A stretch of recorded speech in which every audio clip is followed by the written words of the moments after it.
पूरे आर्य जगत को, पूरे विश्व भर को पहुंचेगा और यहाँ से विद्वान निकल करके अनेकों क्षेत्रों में जाकर के काम करेंगे। ये भाव जो है ऋषि दयानंद ने कभी अपने ब्रह्मचारी आत्मानंद अपने शिष्य को उन्होंने उस किला से उतरते हुए कहा। जब इसी विषय को आप आश्चर्य करेंगे, ऋषि दयानंद के जितने भी शिष्य थे, अनुयायी थे, जहां कहीं भी ऋषि के एक वाक्य को सुना या उसको पढ़ करके अपने जीवन में देखा कि भी ऋषि दयानंद के ये स्वप्न था, इसको मुझे साकार करना है, तो उस व्यक्ति ने अपना पूरा का पूरा जीवन ही समर्पित कर दिया आर्य समाज के लिए के अनूठी कार्यों को जो है करने का दुस्साहस उन व्यक्तियों ने किया। तो इस शब्द को जो ऋषि दयानंद ने आत्मानंद ब्रह्मचारी को कहा था, इस शब्द को गुरुकुल कांगड़ी में स्वामी श्रद्धानंद जी के चरणों में बैठ करके अध्ययन कर रहे एक ब्रह्मचारी युधिष्ठिर थे। और वो ब्रह्मचारी युधिष्ठिर ने इन शब्दों को जब पढ़ा, इस शब्दों को पढ़ा, तो उनके मन में विचार आया कि महर्षि दयानंद के विचार था तो मैं जाकर के जो है ना उनके स्वप्न को साकार करूंगा। आप आश्चर्य करेंगे, वो ब्रह्मचारी युधिष्ठिर पढ़ करके स्नातक बन करके जब गुरुकुल से घर गया तो कहते हैं अपने भाइयों में सबसे छोटा भाई था। 4 भाई थे, 3 भाई बड़े थे, उनका गृहस्थ भी बस चुका था। पिताजी की इच्छा थी कि ये गुरुकुल से पढ़ करके आएगा और इसके गृहस्थ आश्रम में प्रवेश कराऊंगा। तो यह ब्रह्मचारी युधिष्ठिर जब घर पहुंचे अपने पिता के पास गए और पिता के पास जाकर के कहते हैं, पिताजी मुझे जो आपने जो विचार किया उस विचारों को तो आप भूल जाओ, मेरे को ऋषि दयानंद की इन सब जो विचारों को मैंने पढ़ा है, सुना है, तो मैं ऋषि दयानंद के स्वप्न को साकार करना चाहता हूँ। इसलिए मैं आपसे निवेदन करना चाहता हूँ कि आपके पास चल और अचल संपत्तियां कितनी है। तो पिताजी ने कहा क्या करेगा इसका? तो बोले कि मैं चाहता हूं कि मेरे को जो है अभी आप बंटवारा कर दो और मेरे हिस्से के जितने संपत्ति बनता है ना वो संपत्ति मुझे प्रदान कर दो। पिताजी ने जो है बालक के अपने पुत्र के विचारों को सुना, मन भी उनका भर आया, नेत्र भी भर आया, लेकिन उसके जीत के सामने उन्हें झुकना पड़ा और अपने तीनों पुत्रों को बुला करके उन्होंने कहा कि भी चल अचल संपत्ति के साथ सबका सब जो है हिसाब कर लो और हिसाब करके जो है 4 हिस्सों में बंटवारा कर दो। 4 हिस्सों में बंटवारा किया गया और 4 हिस्सों में बंटवारा करने के बाद जो चल संपत्तियां उनके पास थी, तीनों भाइयों के हिस्से में जितनी संपत्तियां जा रही थी, अचल संपत्ति अपने छोटे भाई का रख करके चल संपत्ति जो सोना चांदी रुपया पैसा था वो अपने छोटे भाई को अपने हिस्से का दिया और वो ब्रह्मचारी युधिष्ठिर वहां से चल करके जो है चित्तौड़गढ़ आया। और चित्तौड़गढ़ आकर के उस वही ब्रह्मचारी युधिष्ठिर स्वामी व्रतानंद बने और स्वामी व्रतानंद बन करके गुरुकुल चित्तौड़गढ़ की स्थापना की।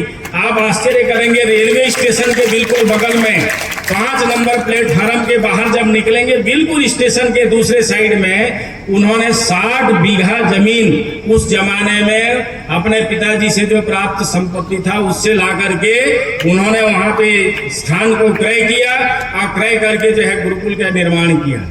अब गुरुकुल जो है उन्होंने सोचा कि बालकों का तो गुरुकुल बन गया, लेकिन बालिकाओं के भी गुरुकुल बन जाए तो अच्छा हो।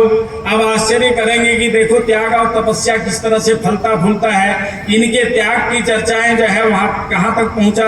महाराणा भोपाल सिंह उस समय उदयपुर राजघराने के राजा थे, महाराणा भोपाल तक विषय पहुंचा।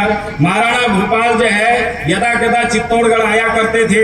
ये जो है प्रताप नगर आज वर्तमान में स्थित है, वहां पर झुग्गी झोपड़ियां उस जमाने में थी और उस मीठाराम के खेड़ा नाम का गांव था। सांप भी बहुत होते थे, बिच्छू भी बहुत होते थे, सांप और बिच्छू बहुत काटते थे, लेकिन वहां पे सत्यवीर वर्णी नाम का एक ब्रह्मचारी था गुरुकुल का।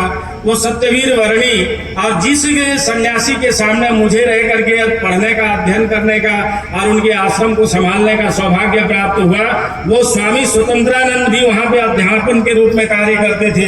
पर स्वामी स्वतंत्रानंद और सत्यवीर वर्णी दोनों गुरुकुल के पठन पाठन के समय के अतिरिक्त समय मीठाराम के खेड़ा जाते और वहाँ एक बर पेड़ के नीचे बैठ करके गांव के बच्चों को इकट्ठा करके स्वामी स्वतंत्रानंद जी पढ़ाई करते। और एक तरफ जो है सत्यवीर वर्णी जी, क्या जो किसी कोई बीमार हो गया है, सांप बिच्छू काट लिया कि और कोई बीमार हो रखा है, तो उनको आयुर्वेद की दवाइयां दिया करते थे। ऐसे समय में महाराणा भूपाल का वहां आगमन हुआ और वह भूखंड, वह जमीन जो है महाराणा भूपाल का था। तो महाराणा भूपाल के होने की वजह से महाराणा भूपाल ने देखा कि ये क्या हो रहा है, भीड़ क्या चीज का है। जाकर के उन्होंने देखा, देखने के पश्चात इन दोनों महानुभावों से पूछा, स्वामी जी से और सत्यवीर वर्णी से, कहा कि भी आप क्या कर रहे हो? तो बोले जी गांव की सेवा कर रहे हैं। तो ऐसे गांव की सेवा करते रहोगे क्या? तो बोले जी करते रहेंगे सेवा जो है। तो बोले चलिए ये भूखंड मैंने आपको दिया और वहाँ 4 कमरा बना करके दिया और उसका जो है जमीन को जो दिया उन्होंने ग्राम सेवा आश्रम के नाम से दिया। और वो ग्राम सेवा आश्रम के नाम से दिया वहां जहां वर्तमान में कन्या गुरुकुल स्थापित है। ये कन्या गुरुकुल बंद सा हो गया था, सौभाग्य प्राप्त हुआ था। कहाँ तो जो है लोग त्याग और तपस्या की चर्चा करते हैं, यार हमारी संस्थाएं बंद होते जा रहे हैं, उनको संभालने के लिए कोई व्यक्ति आगे आते नहीं है। ऐसे स्थिति में उस स्थान में कभी जो है मुंबई में किसी महाविद्यालय में अध्यापन कार्य करने वाला व्यक्ति, वह डॉक्टर सोमदेव शास्त्री, जो पास में मंदसौर जिला उनका मूल निवास गांव है, वहां के व्यक्ति मुंबई में रह करके अध्यापन का कार्य कर रहे थे। सेवानिवृत्त होने के पश्चात जब यह इधर आर्य समाजों के प्रचार प्रसार में संलग्न थे, तो कई लोगों ने उन्हें कहा कि आप चित्तौड़गढ़ आ जाओ। और जब चित्तौड़गढ़ आए तो ठीक लॉकडाउन हो गया और लॉकडाउन हो गया और वहां पे स्थिति ऐसे थी कि जिसको महाराणा भूपाल ने दान के रूप में आर्य समाज को दिया था गुरुकुल चलाने के लिए, गुरुकुल चला भी सही लेकिन कुछ कालखंड के बाद बंद हो गया था। वहां कुछ लोग जो है अतिक्रमण करने लगे। अतिक्रमण करने के पश्चात कुछ बाउंड्रियां तोड़ करके जो है प्लॉट काटने लगा नगर परिषद। और ऐसी स्थिति में स्वामी जी डॉक्टर सोमदेव शास्त्री जी का वहां आगमन हुआ। और मेरे को जब उन्होंने बुलाया, मुझे बुला करके कहते हैं भाई तेरा अगर सहयोग मिलेगा तो मैं सोचता हूँ कि इस स्थान को जो है मैं चयन करूँ और यहाँ कुछ सेवा करूँ। मैंने कहते ऐसे ही भावावेश में कह दिया कि ये डॉक्टर साहब आपका जहाँ पसीना बहेगा हम अपना खून बहा देंगे, आप यहाँ बैठना चाहो बैठ। आप आश्चर्य करेंगे जब हमने बाउंड्री बनाना शुरू किया और वहां पे हम लोगों ने जो है पिछले बार यहाँ पे जैसे भजनोपदेशक परिषद के सम्मेलन रखा था, वहां भी भजनोपदेशक परिषद के सम्मेलन रखवाया था। एक तरफ भजनोपदेशक परिषद के सम्मेलन रखा है, एक तरफ ठेकेदार को लगा करके बाउंड्री बना रहे हैं। पूरा मोहल्ला आ गया, नगर परिषद आ गया, हमारे सामान जब्त करने लग गए और पत्थर फेंकने लग गए। हमारे ठेकेदार भाग रहे हैं, सारे के सारे लोग अस्त व्यस्त हो रहे हैं। केवल मात्र कोई वहां टिकने के लिए तैयार नहीं है। लेकिन हम लोगों ने उस आसपास के आर्य समाजों को इकट्ठा किया, संगठित किया। परिणाम ये था कि हमने बाउंड्री बनाया और 4 दीवारी को सुरक्षित की और आज वहां कन्या गुरुकुल जो है सुचारू रूप से शांतिपूर्ण संचालित हो रहा है। तो आर्य समाजों के जिन त्याग और तपस्या के साथ लोगों ने आर्य समाजों को सींचा है, बनाया है, आप आर्य समाज के जहां जहां भी जाएंगे, मैं आप लोगों को निवेदन कर रहा था, आप ऋषि दयानंद के विचारों को जिन जिन उनके शिष्यों ने उस जमाने में सुन करके आत्मसात किया, बल्कि उसके पूरी अपना जीवन न्यौछावर करके काम किया, उसमें अनेकों नाम गिना सकते हो। हम केवल मात्र कहते हैं विधवा विवाह करना चाहिए, पुनर्विवाह करना चाहिए, तलाकशुदा मातृशक्तियों के जीवन का उद्धार करना चाहिए, लेकिन आर्य समाज ने इनको करके दिखाया। आप चले जाइए अलवर के पास में 30-35 किलोमीटर पर एक गांव का नाम है बांसकृपाल। मुझे जाकर के देखने का सौभाग्य प्राप्त हुआ। आज आर्य समाज बंद पड़ा हुआ है और उस आर्य समाज के इतिहास को जानने का प्रयास किया। आप आश्चर्य करेंगे, कहाँ तो वह आर्य समाज बना कितने समय था? 1902 में आर्य समाज की स्थापना हुई। आज 100 साल 122 साल उस आर्य समाज को हो गया। और उस आर्य समाज के इतिहास को देखोगे, जिस आर्य समाज के भवन को जिस परिवार ने बनाया, उस परिवार के लोग आज कुछ लोग दिल्ली निवास करते हैं। और मेरे को उनके परिवार जब ये बंद पड़ा आर्य समाज मिला तो दिल्ली गया उनके पता करते हुए, तो वहां पे धर्मपाल गुप्ता जी हैं, पंजाबी बाग में निवास करते हैं। मैं उनको ढूंढते उनका घर गया। उनके पैतृक संपत्ति से और पैतृक उनके परिवार के लोगों ने पूरी संपत्ति लगा के आर्य समाज बनाया। मैं जब गया तो वो जाकर के रोने लगे, कहने लगे कि प्रतिनिधि सभा जो है आकर के संभाले, देखे आर्य समाज बंद पड़ा हुआ है और पूरा लेमिनेशन करके अपने पास रखे हुए हैं। जहां जहां जो है अपने देश में कहा जो है लाला लाजपत राय जी को लाठीचार्ज हुई, उस आर्य समाज ने उसके भर्त्सना बैठक की है और लोगों को ज्ञापन दिया है, ज्ञापन पहुंचाया है। भगत सिंह को फांसी हुआ, आर्य समाज ने वहां भर्त्सना की।